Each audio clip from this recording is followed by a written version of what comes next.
Hey guys, welcome back to the YouTube channel. My name's Lateef, and if you're new here, please do not forget to press subscribe and also switching on notifications so every time I push out a video, you can follow me on this journey.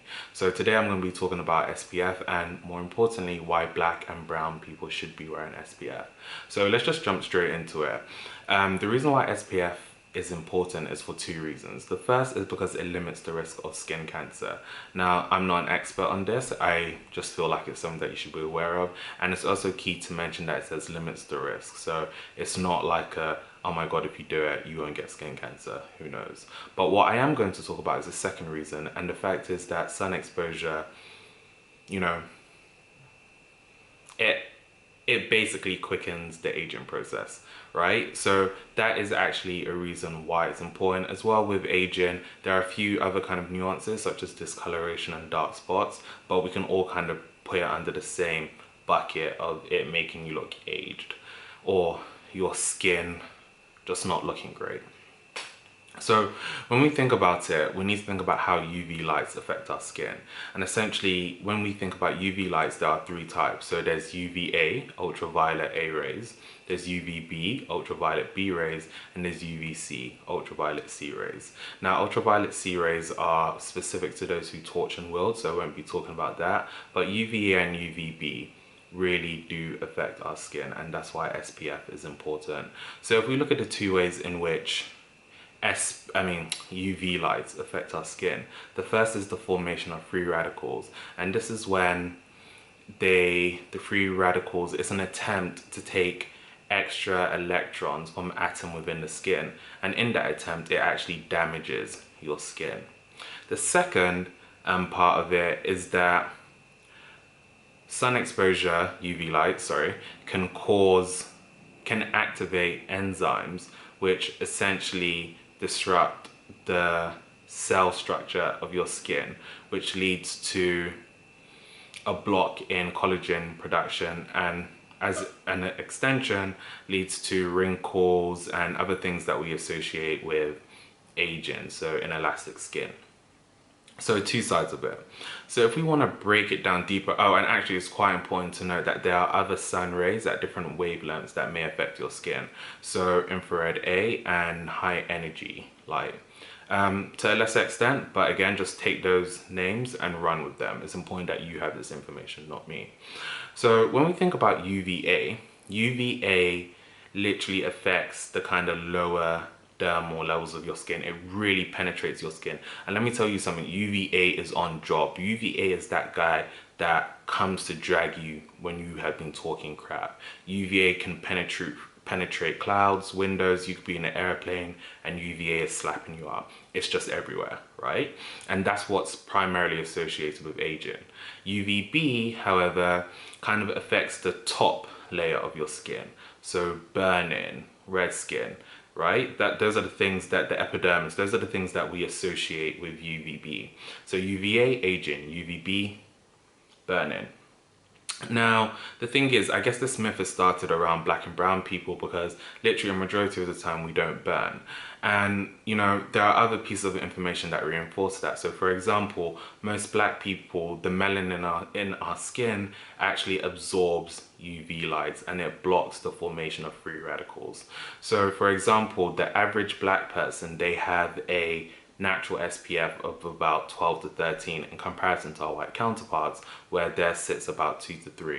And obviously, depending on skin tone, you'll sit in that spectrum. So that being said, everyone feels like you don't need it. And to a certain extent, yes, we have that natural protection, but you can always go a step further. Not to also forget that there are a lot of issues that black people face due to sun exposure, such as discoloration, hyperpigmentation, dark spots. So again, this is just covering your back, you know, from all corners. So yes, you're naturally protected against aging, but you could do one better than that, right? So what's actually really interesting is that when we look at quite a few SPFs, is that broadly speaking, historically, most SPFs have provided UVB protection, right? So against the burn-in, not so much for the aging. But in recent years, they've started to add UVA. Now, in Europe, most places will actually kind of make that distinction, if not on the packaging, but in the further information. So it's really important to look for that. But I'm just going to be 100% honest with you. If you buy SPF without a UVA, I'm going to hand you a handle and you can attach it to your head because you are a mug. Under no circumstances buy SPF that has both of them, right? Otherwise you're just wasting your money. So that's first and foremost. Secondly, another question that someone did ask me is about, what about SPFs in makeup or cosmetics? Now, the issue with that is that it's often diluted. So that means that it's not really that good. So, I mean, where possible, I would recommend separating the two. So if you need to slap your SPF on before you coat your face or vice versa, I don't know which one would really work best, but just do that. I feel like there's something else I was going to say on this train and say. Oh, and what's really important is to understand what SPF actually means. So SPF is a calculation, a theoretical calculation, just may I add.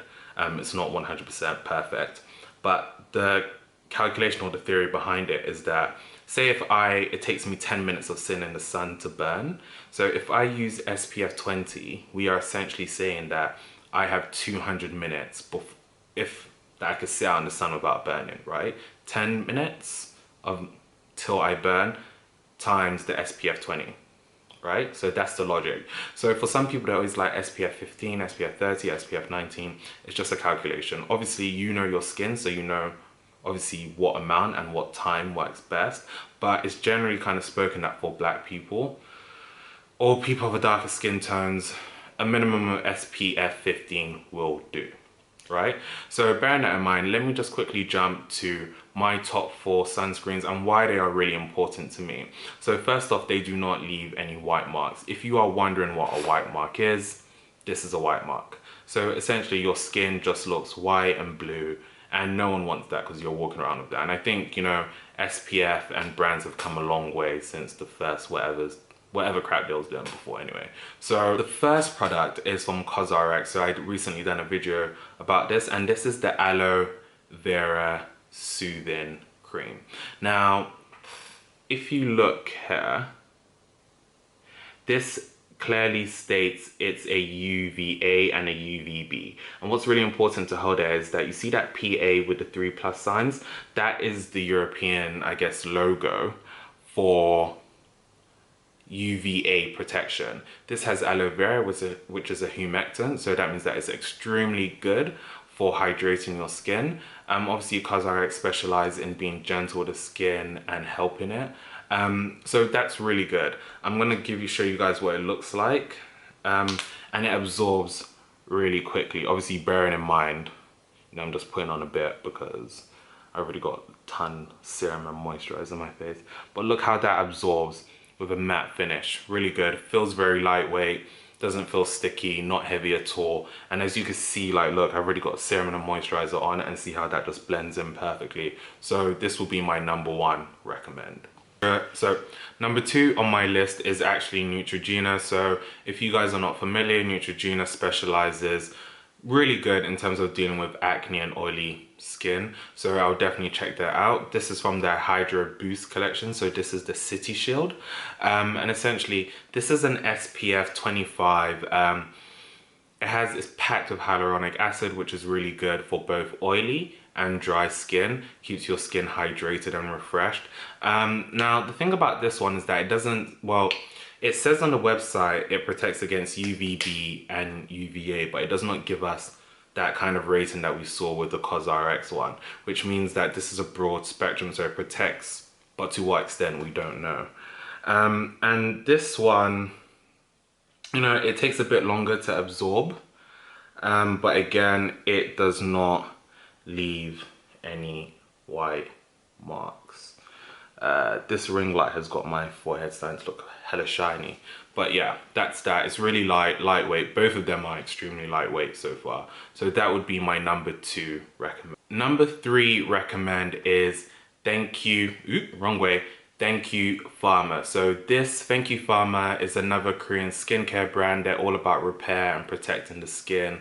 Really good for your skin. They're all about natural ingredients. Now, similar to the CosRx, as you can see here, they have distinctively put that PA+++ sign, so we know it prevents against UVB, UVA.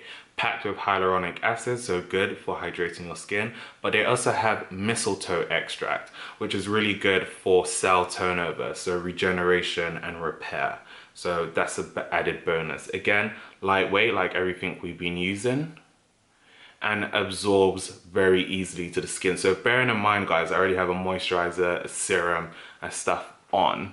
And look, it's just falling in line to my skin. So that is 3 moisturizers so far. So again, one of my top 4 recommend. And number 4 is the La Roche Posay. I always feel weird saying that. This is, if you know about La Roche Posay, they specialize in, you know, helping people with very particular specific issues. Really good for sensitive skin. So I highly recommend checking them out regardless. But this is their SPF from their Hydraphase Intense collection, and this is actually quite good. So this is SPF 20, and similar to options 2 and 3, they have hyaluronic acid in them. Now, what I found is that they do not say on the packaging if it's specifically, you know, AHA. Sorry, if it protects against UVB or UVA, so which means you need to go onto the website and check it out. Not a big hardship, but again, it doesn't actually give us, like, tell us, like, as you saw that PA with the pluses, to what extent it protects you from UVB or UVA. So that is something to bear in mind. This is very light. I would actually say lighter than all of the other options. I'm just gonna put on a bit there. Absorbs really quickly, smells of pretty much nothing. And again, if you have oily or dry skin, hyaluronic acid is quite good. So those are my top 4 SPFs I would recommend. To kind of split it out, what I would say is that if you have really sensitive skin, the La Posay Roche is quite good, especially if you have combination skin with oily and dry skin. Similarly, the CosRX one is also quite as good because of the aloe vera element in it for hydrating and soothing skin. The Neutrogena and the Thank You Pharma, again, highly recommend them as well. Both are really good for ensuring that your skin stays hydrated. And as you can see, no white marks, right? They just absorb into your skin. So guys, I hope you've enjoyed that. If you have any questions, please leave a comment down below. Do not forget to subscribe, and you know what? I'm gonna be cheeky. Watch another one of my videos, get my view count up. No, I'm joking. Before YouTube takes this away. But yeah, have a good one, guys. And don't forget to subscribe.